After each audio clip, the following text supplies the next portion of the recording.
One of the most frequently asked questions is, how much house can I afford? And it is a very important question. You want to know how much you're pre-qualified for before you start house hunting. In order for us to figure out how much house you can afford, it depends on what kind of financing we're using. Are we using FHA, VA, or conventional financing? Each one is going to allow for a different debt to income ratio. The debt to income ratio is how we determine how much house you can afford. So real quick, if you're using FHA financing, that debt to income ratio threshold is usually around 55%.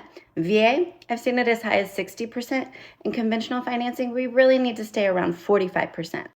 Now, what does that mean? So that means whatever ratio I gave you, let's take FHA, for example, with 55%. That means no more than 55% of your income can be spent on all your debt. That means car payments, student loans, credit cards, and includes the new housing payment. So whatever your gross income is, no more than 55%.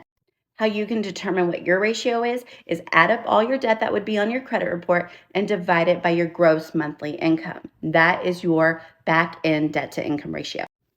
So you noticed I just said back end ratio, which means there has to be a front end ratio. Yes, and that is something we also look at to determine how much house you can afford.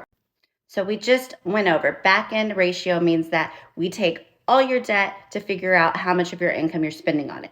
Now, on the front end ratio, we are taking only the housing payment. How much of your income are you going to spend on your house?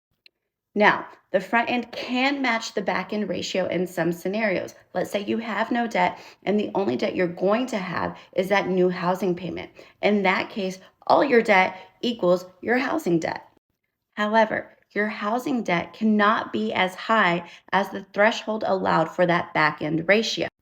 FHA is okay with you spending 55% of your income on debt, but FHA is not okay with you spending 55% of your income on just your house.